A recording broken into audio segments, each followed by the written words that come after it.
Let's welcome to the stage the churn whisperer, Greg Daines, founder and CEO, Client Velocity. Thanks for that.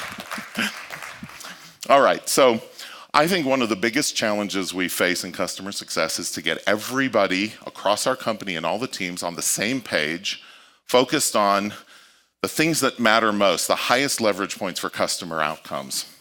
And so today I want to talk about that. I'm going to share some stories, some data which you may find surprising, and also share with you a process that I follow that helps cut to the heart of what's driving that, and hopefully you can take it back to your companies. It might be something to be of use to you. So to get started, I think it's extraordinarily important to get our questions right when we manage anything. And a lot of times when we're working away at something and we don't feel like we're getting the results that we want or expect, a lot of times what's underneath that are faulty questions. And so I like to examine the questions. And I actually think this is something that's happened in customer success. So let me show you what I mean. So I actually think there are two questions kind of underlying not just what we do in customer success, maybe what we do in business actually. And they are, why do customers buy and why do customers leave? And what we think, and it's very logical, is if we optimize around these two things, we get more customers in, we lose fewer, growth is what accumulates in the middle, right? It makes perfect sense. But there's a problem, there's a trap in here. And I want to break it down and then show you what I do to address it. So let's take them one at a time. Why do customers buy? So this is what sales and marketing do, right? All the time, they're optimizing to figure out what messaging, what motivations they can tap into. How do they convince people, to buy? And there's a problem with this. And the problem is that not all reasons to buy are equally valid. Now, sometimes people say to me, oh, wait, hold on, right? If it's valid to a customer, who are we to judge that it's not valid? Well, the answer to that is simple. Not every reason to buy is a good reason to stay. And so to illustrate this, I'll tell a story. So recently had a client come to me, and they had an interesting problem. They had a bunch of customers that were canceling. Only the odd thing was these were customers that were reporting extremely high customer satisfaction scores, high NPS. By all accounts, these were very successful customers, but they were churning out mostly in the first year. So they'd heard me talk about how happiness is not the panacea of customer success and retention, and so they thought maybe I should be the right person to work on this. Of course, I happily dived in. And what I found was very interesting. So they had tapped into a need in the market, very legitimate, acute need, that was something that could be addressed by their solution very quickly. It was a temporary need, right? So you could apply the solution, essentially alleviate the need in 6-7 months, and they didn't need the solution anymore. So they were very successful customers. They were actually quite happy with the outcome, right? We delivered, but they didn't need it anymore, and so they would cancel. And so this is interesting. As we dug in more, what we found was that a lot of these customers would have benefited from a longer term use case, but that's not what they were sold. And why? Because actually this need is quite common, it's quite acute, and it's fairly easy to sell to it. Right? This is just one example of a reason to buy that's not a compelling reason to stay. And I think that there are many more examples. There are also examples of reasons which are, frankly, just not good reasons to buy our product. It isn't a good fit for the benefits, etc. So let's test this. We have a considerable amount of experience in the room. I love this conference for that reason. So put your hand up if you have sensed that some reasons customers in your company buy are better and more durable over the long run than other reasons. Okay, that's a pretty almost unanimous result. Now put your hand up if you have sensed or noticed that there are things being done, techniques, promises, pitches, and sales that are associated with higher likelihood of churn. Okay, good. Well, I'm convinced, right? And of course, it's been my experience over a long time. In fact, I was thinking, and I couldn't think of a single company I've either worked for or with where this was not a major theme in our efforts to drive customer retention. But I'm a data nerd. I love data, and I love to test our intuitions and our experience against data. For the last 3 years, I've been gathering data about customer success, retention, churn, and it's actually become a very large data set. We have over 80,000 data points in this data set now. I think it's the biggest one of its kind anywhere in the world, at least that I'm aware of. And so I went to look and see, is there any indication in the data of this factor? And the answer is yes. In fact, there's a lot, as a matter of fact. So, unfortunately, we only have time for 2. So the first one is, as you're certainly aware, in sales, sales performance by rep is very variable, meaning it's not evenly distributed. There are a few extraordinarily high performers and a lot of middling and low performers. It's so universal, this reality, that it's sort of thought of as kind of a law of sales. Well, I wanted to look at it from a different perspective. What if we changed the metric of success we were testing sales reps by? What if instead of looking at their sales quota attainment or performance, what if we looked at their retention? How well their clients retained? What would we find in the data?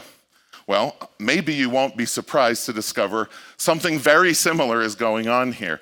It's extremely unevenly distributed, right? Some reps have extraordinarily high retention performance and many others have middling to low performance. What's going on? This is very interesting. And by the way, this has been true in every company where we've tested it. So we looked into it, and every time we've looked into it, what those high performers are doing is they have a highly structured, highly focused sales motion that emphasizes and focuses on the best reasons to buy and the most compelling reasons to stay. So that's very interesting. Second piece of data is also very interesting. So this was a large data set. We had 50,000 plus data points in this study. And what we did was divide the customers up into 3 cohorts, right? By which of the use cases or reasons to buy they belong to. So what we wanted to know was, are different reasons to buy associated with different levels of retention? And the answer is yes, very much so. My guess is that this is something that looks familiar probably to many of you, but this is an extraordinarily consistent result. When we divide customers by what was their primary reason to buy, we find that some are much better reasons to stay than others. So very fascinating. Here's the rule as I state it. Not all reasons customers buy are equally valid reasons to stay. And how we sell has a larger impact on our customer outcomes than any other individual thing that we do. And that is an extremely well-established reality in the data. Okay, that's the first question. Let's talk about the second question. What's wrong with this one? Well, to explain this, I have to describe something that I think many of you experience, but I've experienced many times. So we go out and we survey our customers and ask them why they left, right? All our canceled customers. And we tag those with reason codes, and we bring them back and we push them into categories and put them in a pie chart, right? And we select a couple slices, the big ones, and we go after those to crush them down. And our expectation is that when we eliminate those reasons, that our churn will go down proportionately, right? But what is our experience? Not much, certainly not proportional to the level at which we were, addressing the stated needs. What's going on there? What's that about, right? Think about that. Well, let's test it with our intuition. So raise your hand if you've had a customer cancel recently and on the way out say very nice things about the experience with the company and the quality of the experience. Okay, lots of hands up. Put them up again if you have or have had a customer that's very unhappy, unsatisfied, complains a lot, and keeps renewing. Right, what gives? What's this about? Clearly, there's something much more important than the emotional experience that the customers are having that's determining their long-term longevity, okay? All right, so can we test this in the data? Yes, the answer is yes. It shows up all over the place. Again, lots of data on this. I only have time to share 2, but here's a test. If we look at the data and we examine it by how much complaining customers do. Let's say the number of tickets that they open or the number of complaints they lodge. What we find is fascinating. Customers who complain more stay longer. On average, at scale in the data, they have a higher likelihood to retain than customers who don't complain at all. Why? Any thoughts on that?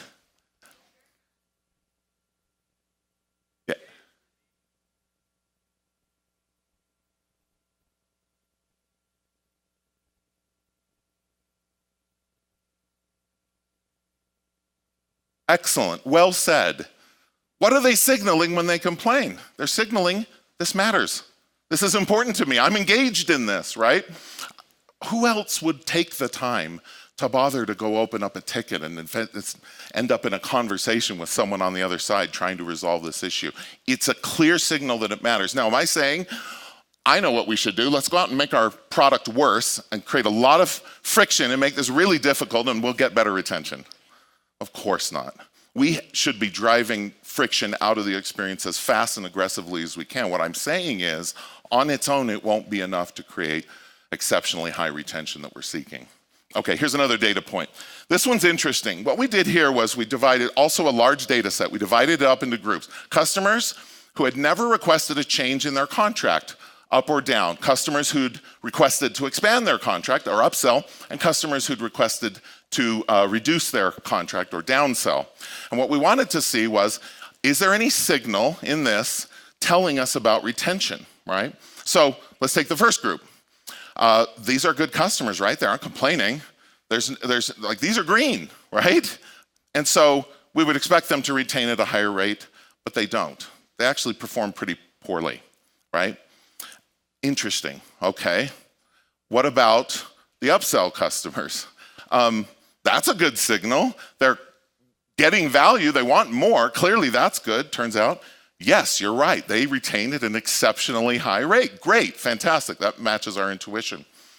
Downsell, well, this isn't good, right? They're in the mode of thinking this isn't creating as much value as I wanted, and maybe it's not what we need. This is like one step from canceling, right? Actually, they retain at the highest rate of all. When I first saw this, I was like, what? And then I immediately understood the insight. What's the insight? What is someone signaling when they call to reduce their contract value? Right sizing, right? It matters. If it didn't matter, I mean, it's a pain. Have you seen someone try to call into your company and downsell their contract? But this is a serious signal that this matters. In fact, it's probably a signal that they've matured their use case enough that they now understand exactly how they're going to use this solution, who's going to use it, and they need to right-size it for that value going forward. Look, am I suggesting, let's go downsell all our customers and get higher retention? Of course not. The value here isn't that those two are different or one's higher. The value is no signal versus a signal. Non-engagement versus engagement. Okay, so this is how I say the rule. Customers don't leave because they have a reason to leave. Customers leave when they no longer have a compelling reason to stay. And thinking in this terms really changes our view, changes how we think about what we do. All right, so if those are the wrong question, then what's the right question, Greg? If it's not about why do customers buy and why do they leave, then what is it about? It's about why they stay. And this is an extraordinarily important question to answer. And we may think we have an answer, right? Actually, we may think, no, we've got this, we've locked this in. But I would argue that sincerely seeking an answer to this question is one of the most important things we can do. And I'll give you a story. It's my Apple story, so I have an Apple story too. Slightly different than the ones you've heard. So for many years, Apple was my client, and I was over there once or twice a week dealing with them. And they're a terrific company, I know, but they're an extraordinarily difficult customer. They are very difficult to satisfy. They are constantly complaining. They are demanding. We showered them with attention and services and help, and it was just exhausting. They paid us a lot of money, but it was very exhausting. And it was hard on me. I mean, if you've had one of these difficult customers that never leaves you, you probably know what I'm talking about. It can actually be an extraordinarily unpleasant experience. And my frustration sort of got the better of me one day when I was in a meeting with them. And I just said, stop. Why do you stay with us if you're so unsatisfied? And the customer looked at me and said, a kind of odd look on his face and said, why would we leave you? You make us tons of money. And my first reaction was to feel ashamed, because why did I ever think it was about anything else? That really profoundly changed my view, and it's changed how I work ever since then. they had a compelling reason to stay, notwithstanding all of the frustration they'd experienced. And, you know, one of the things that I noticed and frustrated me too about doing what I call failure, studying failure, those exit analyses I was talking about, was this question in the back of my mind, which is, well, if these are valid reasons to leave, certainly other customers are experiencing this pain as well. Why don't they leave? Why doesn't everybody leave? And in fact, it's some of our most successful customers that engage deeply enough with the platform to run into stub their toe on every rock along the way, right? Why aren't they leaving? And that bothered me, and it's led to really a different way of thinking about what we do. All right, if this is so true, if this is so compelling, surely it shows up in the data, and it turns out it does. Very strongly. Why do customers stay? Because they succeed. The truth is, the specific answer as to why customers stay is going to be different in each company, but it will always take a general form, which is we're producing measurable success for that client. And they stay a lot longer. Okay, so here's how I say the rule. The only valid reasons to buy are those that are also valid reasons to stay. And the reasons to stay are always those that produce measurable, durable success. Okay, so my goal is to give you something to actually do about this, something you can take back today. So I have a process that I run with all my clients to essentially do the opposite of studying failure. We want to study success. We want to figure out why customers stay and bottle that. And so the process I run is called a success analysis. Now, it's not an analysis of customer success. It's an analysis of our successful customers. And it sounds simple, but it's actually really valuable. I'm going to give you a quick overview, but then I'm going to give you a link. We've actually made available right today the full process we run with all the templates and all the questionnaires and all the step-by-step. It's on our website. I'm going to give you a link and you guys can go get it. But here's the overview just so you can understand. And it's very simple, right? We identify our most successful customers. Now, the trap here is not our happiest customers, not our friendliest customers, our most successful customers, and often they are not the happiest or friendliest. Sometimes they are. But this is a mistake often my clients make. I say, queue up 10 of your most successful customers, and we get on with some very friendly people, some of whom tell us right there on the phone that they're churning. And it's a shock to the CSM, right? Happens all the time. In fact, Jeff's nodding his head. It happens every time we run this exercise. And it's a great teaching moment, right, for those CSMs. Do you know this customer is successful, or do you just have a good experience when you talk to them? Right? Are they managing you? Are you managing them? Okay, so that's the trap. Find your most successful customers. I would argue it's the ones who've renewed at least once and have measurable results to show for it. Second, interview them and find out why they stay. Now you think, we know, right? This is stuff we know. We talk to our customers every day. Actually, when you frame it specifically like this and ask the right questions, and you can you'll see, I have a very specific sequence I ask that within 30 or 40 minutes gets you to the heart of why they stay. And you'll see very frequently it will produce new insights that are very important. So be careful, and also make sure, the trap here is, you have to talk to whoever makes the decision to renew. It can't be, for instance, the sysadmin we talk to every day about how the system's running. So we do need to get to the decision maker. Okay, finally, we distill all of that knowledge that we find by interviewing these customers, and just for your sense, we tend to interview 5 or 6 or 7 customers. It's time consuming, so you can't do 100, or maybe you can. But I don't think it's necessary, because here's one of the things that I found. If you ask people why they leave, they'll give you 100 reasons or 1,000, and you compress them into categories and try to make sense out of them.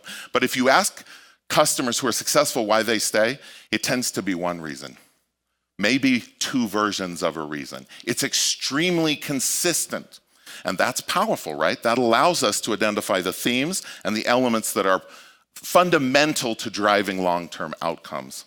Okay. When you've distilled this into a cogent, succinct, clear statement of what I would call the bullseye customer, their motivation and how they drove success, this is a useful object. It can help us refresh Are we focused in customer success on the right things, in onboarding and renewal, but also pushing back into messaging for marketing? Are they telegraphing the right messages so we're attracting the customers who have the most compelling reason to stay? In sales, have we redesigned what we do so that we're focused on guiding customers to the most effective, best succeeding, long-term, durable use case? This becomes a powerful way not just to clarify what matters, but to bring those teams together that we normally have so much trouble communicating what we value and what matters most. So I suggest you do this. We have the link is here. Snap it, write it down, but also if it doesn't work or if you don't get it, send me an email or stop me. I'll make sure we can get you on there. And as I said, everything we do is on here, and it's something that any company can run. I think it's a very useful exercise to go through, and I hope it works for you as well as it's worked for me. And good luck. Keep up the good work in customer success. Thanks. Thank you, Greg. Great presentation.